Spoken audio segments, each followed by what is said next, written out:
Alright, so last video के अंदर हमने बात की थी टीसीपी कनेक्शंस की बात की थी।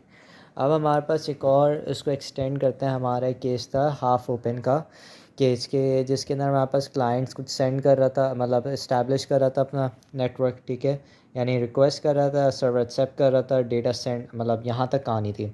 और क्लाइंट पर क्या था कि क्लाइंट एक इस्टेब्लिश करना चाह रहा था, रीट्रांसमिट करता है रिक्वेस्ट की, क्या कहते हैं, रिक्वेस्ट की वापसी वो करता है, रिक्वेस्ट की वापसी कॉल करता है और फिर वो कनेक्शन स्टैब्लिश हो जाता है। कनेक्शन क्यों स्टैब्लिश होता है? क्योंकि रिक्वेस्ट बन चुकी है, क्योंकि जब भी रिक्वेस्ट होगा तो यहाँ पे स्टैब्लिश हो जाएगा, और जब भी एक्सेप्ट करेगा तो यहाँ पे स्टैब्लिश हो जाएगा। तो यहाँ पे इसने स्टैब्लिश कर लिया था नेटवर्क। और यहाँ पर क्या हो रहा था, यहाँ पर आपका क्लाइंट जो था वो ख़त्म हो रहा था, क्लाइंट का कनेक्शन क्लोज़ हो रहा था यहाँ पर, और मसला ये आ रहा था कि यह हाफ ओपन था। अब इसको एक्सटेंड ऐसे किया है कि लेट्स अज्यूम कि हमने यहाँ पर क्लाइंट ने कुछ डेटा सेंड किया, और फिर क्या हुआ कि डेटा की एक्नॉलेजमेंट नहीं आई यहाँ पर, ठीक है, डेटा की एक्नॉलेजमेंट नहीं आई। और फिर क्या हुआ कि डेटा इसने रीट्रांसमिट किया। तो मसला ये हो सकता है कि लेट्स से कि ये डेटा जो था ये था, लेट्स से कि बैंक अकाउंट में से $100 निकाल रहा था। तो जब ये रीट्रांसमिट होगा तो टेक्निकली ये without the client actually knowing उसने दूसरी दफ़ा भी $100 अपने बैंक अकाउंट से निकाल लिया। So this is very very dangerous. तो इन सारे प्रॉब्लम्स को सॉल्व करने के लिए हम क्या करते हैं, हम यूज़ करते हैं 3-वे हैंडशेक, ठीक है। अब 3-वे हैंडशेक चलता कैसे? बहुत सिंपल है कि आपके पास क्लाइंट सर्वर होता है और थोड़ा सा सॉकेट प्रोग्रामिंग से रिलेटेड है। तो क्लाइंट क्या करता है, बाइंड करता है सॉकेट और फिर लिसन करता है। तो जब क्लाइंट क्या करेगा, कनेक्ट करेगा, तो फिर ये एक्सेप्ट करता है। तो क्लाइंट ने क्या किया, सबसे पहले कनेक्ट किया। अब जैसे ही कनेक्ट होता है तो ये क्या करता है, एक सिन सेंड करता है, सिन बिट सेंड करता है। अब सबसे पहली चीज़ ये है कि ये नोट करना कि ये कोई भी जो भी क्लाइंट होगा वो इनिशलाइज़ करेगा एक रैंडम सा सीक्वेंस नंबर, ठीक है। ये सीक्वेंस नंबर को हम क्या कहते हैं, क्लाइंट इनिशियल सीक्वेंस नंबर कहते हैं, ठीक है।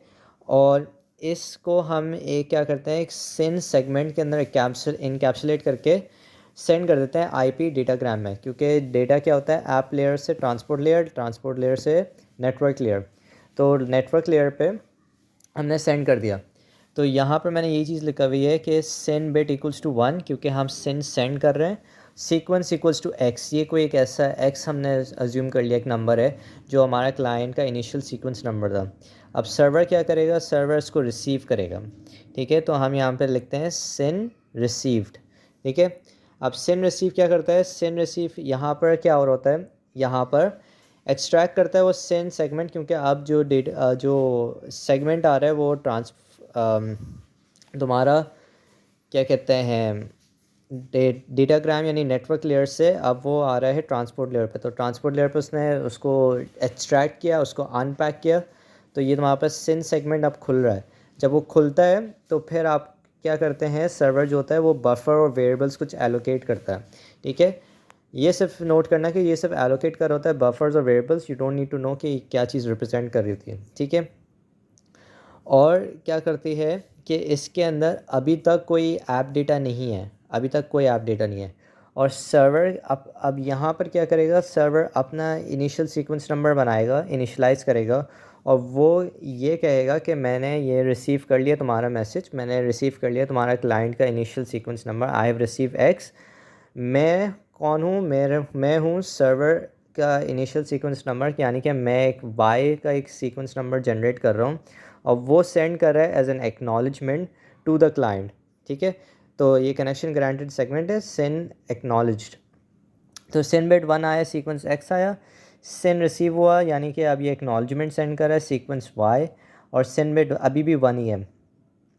और अब तुम नोट करो जो एक्नॉलेजमेंट नंबर है, ठीक है, एक्नॉलेजमेंट 1 का मतलब ये कि हाँ मैंने एक्नॉलेज कर लिया, और एक्नॉलेजमेंट नंबर जो होगा वो x+1 होगा, ठीक है। ये हम पहले से डिस्कस कर चुके हैं कि सीक्वेंस का एक्नॉलेजमेंट जो आता है वो एक्नॉलेज x+1 होता है, कि सीक्वेंस एक्नॉलेज, फिर उसके बाद वही चीज़ कि इसका सीक्वेंस, इसका एक्नॉलेजमेंट +1 होगा।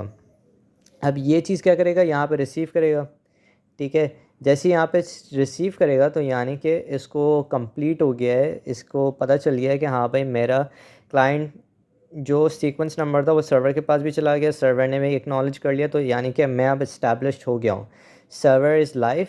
ठीक है, सर्वर इज़ लाइव हो चुका है। और ये क्या करेगा, यही चीज़ वापसी रिपीट करेगा, ये बोलेगा हाँ भाई मैंने तुम्हारा मैसेज सुन लिया है कि तुम सीक्वेंस वाई हो। ठीक है, अब मैं बस तुम्हें एक्नॉलेज कर रहा हूँ कि हाँ आई नो योर प्रेजेंस। तो ये क्या करेगा, acknowledge number equals to y+1 कर देगा। और सिंस यहाँ पे सिन बिट हमारी 1 हो चुकी है क्योंकि हमने इस्टेब्लिश कर लिया कि हमने सिन सेंड किया था, सिन रिसीव किया था, तो अब सिन बिट को मैं ज़ीरो कर दूँगा। और मैं अपनी जो सीक्वेंस होगी वो क्या करूँगा, x+1 यानी कि उसके बाद का डेटा मैं सेंड करूँगा। तो हमने यहाँ पर इसको x+1 कर दिया। ठीक है, यहाँ पर क्या हुआ कि यहाँ पे इस्टेब्लिश हो गया है, सर्वर को भी पता चल गया कि हाँ भाई क्लाइंट लाइव हो गया है।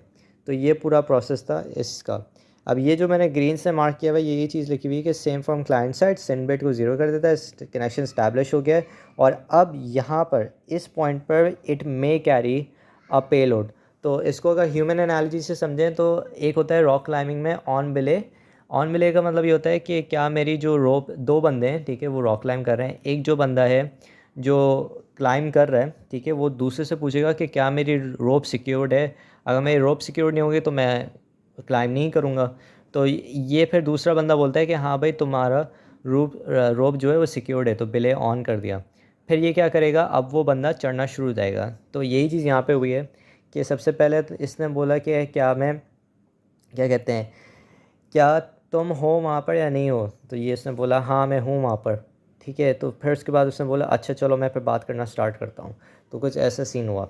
ठीक है, फिर हमारे पास होता है सिन फ्लड अटैक। अब होता ये है कि जब हम स्टेप 3 पे पहुँचे, इस वाले स्टेप पे मैं सिन बिट 1 स्पैम करते जाऊँ, तो ये क्या करेगा, हर जितनी दफ़ा सिन बिट 1 होगा उस पॉइंट्स पे तुम्हारे पास रिसोर्सेज एलोकेट हो रही होती है, तुम्हारे पास बफर्स और तुम्हारे पास वेरिएबल्स बन रहे होते हैं।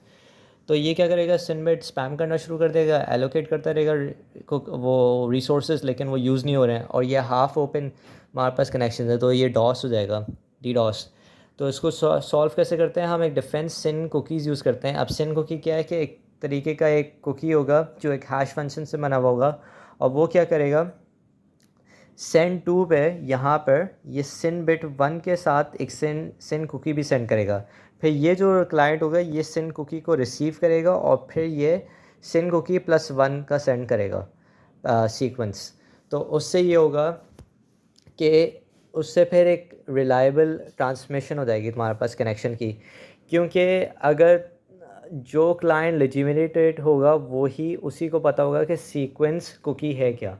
तो इस तरीके से हम उसको काउंटर कर रहे होते हैं सिन फ्लड अटैक को। फिर आ जाते हैं हम कनेक्शन को क्लोज़ कैसे करना है। अब कनेक्शन इस्टेब्लिश हो गया था, हमने यहाँ पे देख लिया, यहाँ पे इस्टेब्लिश हो गया, यहाँ पे भी इस्टेब्लिश हो गया। ठीक है, ये इस्टेब्लिश हो गया। अब क्या हुआ कि हमने सबसे पहले बोलना होता है फिन बिट 1 यानी फाइनलाइज, मैं ख़त्म हो रहा हूँ। ठीक है, मैं अपना कनेक्शन ख़त्म कर रहा हूँ। तो सीक्वेंस एक्स, ठीक है, जहाँ पर थे हमारा जो सीक्वेंस नंबर था वही हमने सेंड किया। तो ये क्या होगा, इस पॉइंट पर हम कह रहे हैं कि यहाँ पर अब क्लाइंट डेटा सेंड नहीं कर सकता, रिसीव कर सकता है, सेंड नहीं कर सकता। तो ये क्या करेगा, ये करेगा क्लोज वेट, यानी कि यहाँ पर ये इसको एक्नॉलेज करेगा। ठीक है, ये x+1 हो जाएगा और एक्नॉलेजमेंट 1 हो गई। ये डेटा अभी भी सेंड कर सकता है। ठीक है, ये डेटा अभी भी सर्वर सेंड कर सकता है, क्योंकि इसको ऐसे समझो क्लाइंट ने बोला भाई चलो मैं कनेक्शन बंद करना चाह रहा हूँ, इसने कनेक्शन बंद कर दिया। ठीक है, अब ये डेटा सेंड नहीं कर सकता और सर्वर बोल रहा है कि शायद मेरे पास कुछ डेटा रिमेनिंग था, अब वो मुझे सेंड करना था, तो तुम अपना पूरा बंद नहीं करो सर्वर। तो ये अब डेटा सेंड हो रहा है, अगर करना चाहे तो कर सकता है। जैसे ये मैसेज आ गया तो ये बोलेगा wait for the server to close. ठीक है, ये इसका मतलब ये है कि आप वेट करो कि सर्वर क्लोज है, क्योंकि यहाँ पर क्या है, यहाँ पर अभी फ़िलहाल सिर्फ क्लाइंट बंद हुआ है, वो सेंड नहीं कर सकता, लेकिन सर्वर सेंड कर सकता है। तो इसलिए फिन वेट 2 है। फिर क्या होगा, फिर अब हम वेट करेंगे भाई कि सर्वर अब फाइनली जो सेटिस्फाई हो जाएगा, उसने सारी बिट्स दे दी, तो वो बोलेगा हाँ भाई मैंने लास्ट एक्नॉलेजमेंट दे दी है, अब मैं डेटा सेंड नहीं कर रहा हूँ, अब मैं क्या कर रहा हूँ, अब मैं आपको क्लोज़ करने जा रहा हूँ। तो लास्ट एक्नॉलेजमेंट सेंड करेगा ये, यहाँ पे फिन बिट 1 करके सीक्वेंस वाई दे देगा इसको। ठीक है, ये टाइम वेट करेगा, ये एक्नॉलेज करेगा इसको और फिर ये क्लोज़ कर देगा। अब सीन ये है कि यहाँ पर हमारे पास कुछ डिले होता है कि डिले के बाद क्लोज़ होगा, क्योंकि ये जब एक्नॉलेजमेंट आ रही है, लेट्स अज्यूम कि ये एक्नॉलेजमेंट फ़ेल हो गई, तो फिर ये रीट्रांसमिट करेगा, एक्नॉलेजमेंट रीट्रांसमिट करेगा। तो उसके लिए हम कोई टाइम रखते हैं कि अगर एक्नॉलेजमेंट फ़ेल हो जाती है तो वापसी का रीट्रांसमिट करे, तो वो यहाँ तक इसके पास टाइम है इसको सर्वर को बताने के लिए। ठीक है, ये हो गया हमारा ये। फिर हम आ जाते हैं टीसीपी कंजेशन कंट्रोल, ये हमारा नेक्स्ट सब टॉपिक है। अब कंजेशंस क्या होता है? कंजेशंस हमने पहले ये पढ़ा था कि फ़्लो कंट्रोल्स क्या होते हैं। फ़्लो कंट्रोल्स होते हैं कि एक सेंडर एक रिसीवर है, ठीक है। रिमेंबर, एक सेंडर एक रिसीवर है। तो एक सेंडर जब एक रिसीवर को कुछ डेटा सेंड कर रहा है और सेंडर की स्पीड ज़्यादा है रिसीवर से, तो वहाँ पर आपके पास मसले आ जाते हैं, ठीक है। आपके पास वो पैकेट लॉस होना शुरू हो जाता है क्योंकि बफर ओवरफ्लो हो जाता है। यहाँ पर हम बात ये करते हैं कि अगर आपके पास बहुत सारे सोर्सेज हैं, यानी बहुत सारे सेंडर्स हैं, और वो बहुत तेज़ी से नेट आप डेटा ट्रांसमिट कर रहे हैं और वो नेटवर्क हैंडल नहीं कर रहा है, यानी कि एक रोड है उस पर बहुत सारे एक साथ गाड़ियाँ हैं वो एक साथ जा रही हैं, तो उसको हम कहते हैं कंजेशन कहते हैं। अच्छा, एक और चीज़ ये कि हमने ये चैप्टर 1 में पढ़ा था कि जब अराइवल ऑफ पैकेट ज़्यादा हो जाते हैं, ठीक है, कि आपके पास ए की वैल्यू जो होती है वो ज़्यादा हो जाती है ट्रांसमिशन रेट से, तो क्या होती है, क्यू बननी शुरू हो जाती है, ठीक है। And it does make sense, क्योंकि अगर आपके पास, लेट्स अज्यूम मैंने ये कहा कि मेरे पास 10 10 बिट्स ऑफ डेटा आएगा 1 सेकंड पे, ठीक है। मेरा रेट क्या है कि 10 बिट्स आएंगे 1 सेकंड पे, और मैं क्या कह रहा हूँ, मैं 20 बिट्स का डेटा दे रहा हूँ, तो 10 बिट्स तो यहाँ पर फिल हो जाएंगे, लेकिन फिर बाकी के 10 बिट्स जो होंगे वो रह जाएंगे, ठीक है। तो क्यू बननी शुरू हो जाएगी उनकी। तो इसी तरीके से यहाँ पे भी यही है कि क्यू बननी शुरू हो जाएगी। तो इसके इफ़ेक्ट्स क्या है कि आपके पास एक तो लॉन्ग डिलेज आ जाएंगे क्योंकि क्यू बननी शुरू हो जाएगी, और दूसरा ये, जब क्यू आपकी हैंडल नहीं कर पाएगी बफर, तो वो फिर पैकेट लॉस की तरफ आ जाएगी, ठीक है।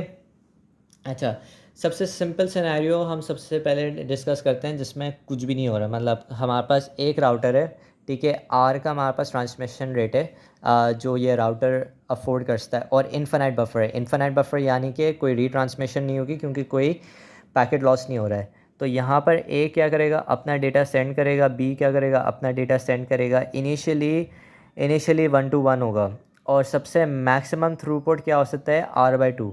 अब मैं यहाँ पे नोट कर देता हूँ कि यहाँ पर ना बहुत सारी लेयर्स हैं, मतलब ऐप लेयर है, ट्रांसपोर्ट लेयर है, और ऐप लेयर पे हम कह रहे हैं उसका डेटा है लैम्डा इन है, और यहाँ पे भी ऐप लेयर पे आपके पास है लैम्डा आउट के थ्रूपुट कितना है, ठीक है। तो लेट्स अज्यूम कि यहाँ पर 10 MB/सेकेंड आपके पास थ्रूपुट का यहाँ पर, तो यहीं पे भी आपके पास 10 MB/सेकेंड का थ्रूपुट आएगा, तो पैकेट लॉस कुछ भी नहीं होगा।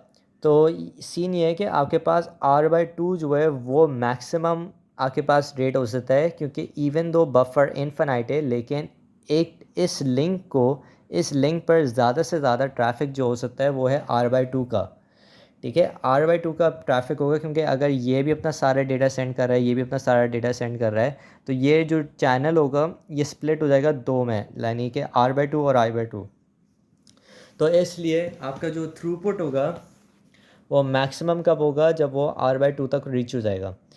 और जैसे ही वो R/2 तक रीच हो जाएगा, यानी कि ये ट्रांसमिशन फुल हो गई है, तो ये यहाँ पर अप्रोच करना शुरू कर देगा इस पॉइंट पर, कि ये R/2 तक ही कर सकता है। R/2 से अगर आगे गया तो फिर पैकेट लॉस हो जाएगा, यानी कि ये जितना क्लोज होता जाएगा R/2 पे, उतनी ज़्यादा क्यूज़ बननी शुरू हो जाएंगी, ठीक है।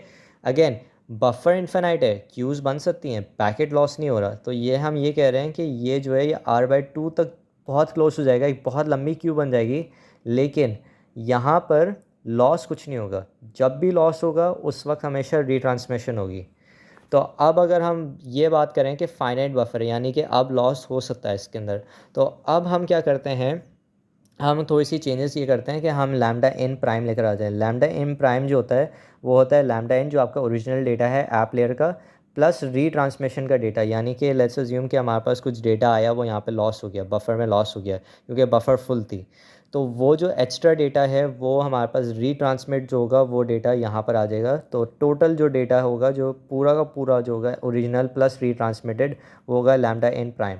ये होता है आपके पास ट्रांसपोर्ट लेयर पर।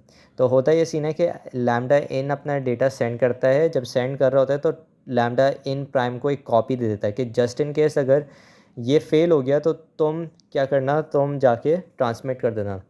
तो ऑब्वियस सी बात है कि ये जो चीज़ है ये इससे बड़ी होगी ओरिजिनल वाले डेटा से, और ऐप लेयर पे lambda in should be equals to lambda out. ये भी हमें पता है क्योंकि यहाँ पे हम यही डिस्कस कर रहे थे कि यहाँ पे लैम्डा इन लैम्डा आउट दोनों सेम होना चाहिए। तो इसके अंदर डिफरेंट केसेस होते हैं। सबसे पहला केस होता है कि आपके पास सेंडर जो है वो सेंड कर रहा है डेटा, ठीक है, जहाँ पे बफर जो है वो अनअवेलेबल है, ठीक है, sorry, sender only sends when the buffer is available. यानी कि सेंडर को ये पता है कि ये कब फ्री होगा, ठीक है, कब इसमें स्पेस फ्री होगी, कब स्पेस फ्री नहीं होगी। जब स्पेस फ्री होगी तो ये अपना डेटा सेंड करेगा, जब स्पेस फ्री नहीं होगी तो ये डेटा सेंड नहीं करेगा। तो उस आइडियलाइज केस में क्या होगा, आपके पास यही केस सिनेरियो आ रहा होगा, क्योंकि उसको पता है कि कब डेटा सेंड करना है, कब डेटा सेंड नहीं करना। तो आपके पास मैक्सिमम थ्रूपुट आ रही होगी, जो है आपके पास लैम्डा इन की r/2 पर r/2 ही आ रही है। लेकिन लेट्स अज्यूम कि अब क्या होता है, हमारे पास दूसरा केस ये है कि समटाइम्स पैकेट और लॉस, कभी कभार पैकेट्स जो हैं वो लॉस हो जाते हैं। तो अब क्या करेंगे, अब क्या होगा, अब होता ये है कि अब जब डेटा इसमें लॉस हो रहा है तो रीट्रांसमिट करने के लिए थोड़ा सा ज़्यादा टाइम लगेगा। तो थ्रूपुट r/2 के टाइम पीरियड पर, इसको ऐसे समझ लो कि उस टाइम पीरियड पे उतना थ्रूपुट नहीं मिलेगा जितना पहले मिल रहा था, जितना पहले मिल रहा था उतना थ्रूपुट नहीं मिलेगा, उसको थोड़ा सा ज़्यादा टाइम लगेगा, फिर जाके वही लिमिट थ्रूपुट मिलना शुरू हो जाएगा, क्योंकि उसको टाइम लगा है रीट्रांसमिट करने का, ठीक है। और ये जो लाइन है, ये लाइन इनिशियली सेम इसलिए है क्योंकि यहाँ पर इनिशियली बफर फ्री है, क्योंकि इनिशियली आपका बफर खाली होगा। लेकिन जितना ज़्यादा आप डेटा ओवरलोड करते जाओगे तो उसमें चांसेस ज़्यादा हो जाएंगे कि बफर फुल हो और पैकेट लॉस ज़्यादा हो। फिर एक और केस आता है कि लेट्स अज्यूम कि आपने यहाँ पे डेटा सेंड कर दिया, डेटा लॉस नहीं हुआ, डेटा लॉस नहीं हुआ, लेकिन क्या हुआ कि आपका टाइम आउट हो गया और आपको रीट्रांसमिट करना शुरू हो गया डेटा। तो डेटा जो होगा वो डुप्लीकेट आना शुरू हो जाएगा। जैसे कि मैं ये कह रहा हूँ कि डेटा आया, यहाँ पे डेटा उसने सेंड किया, यहाँ पे डेटा पहुँचा हुआ है, बस पहुँचने ही वाला था कि टाइम आउट हो गया। जब टाइम आउट हुआ तो अब ये क्या करेगा, ये यही वाला डेटा वापसी सेंड करेगा, और अब जब डेटा आएगा इसके पास तो दो की डुप्लीकेट्स आ देंगे। तो और जैसे ही ये डुप्लीकेट कंप्लीट होगा उसकी एक्नॉलेजमेंट आएगी, फिर उसके बाद वो अपना नेक्स्ट डेटा सेंड करेगा। तो टेक्निकली पहला जो पोर्शन था वो तो जा रहा है, आपका टाइम वेस्ट हो रहा है कि अगर पैकेट लॉस हो जाता है, और दूसरा और पोर्शन जा रहा है कि अगर आप डुप्लीकेट वाला डेटा सेंड कर रहे हो, तो इसलिए आपका गैप और छोटा हो गया। तो ये है आपकी कॉस्ट ऑफ कंजेशंस के, यानी कि ये आपको कॉस्ट संभालनी पड़ रही है, क्योंकि ये इफ़ेक्ट्स हैं कंजेशंस के, ठीक है। कि पहला कॉस्ट ये है कि अगर बहुत ज़्यादा डेटा आ रहा है मल्टीपल सोर्सेज से, तो एक मसला क्या आया, एक मसला ये आया कि आपको अगर लॉस होता है तो आपको ये कॉस्ट संभालनी पड़ेगी, क्योंकि ये इतना टाइम आपका वेस्ट हो गया। अगर डुप्लीकेट होता है, डेटा सेंड होता है, तो उसमें ये पूरी कॉस्ट आपको संभालनी पड़ेगी। अब हम देखते हैं इसका थर्ड सिनेरियो।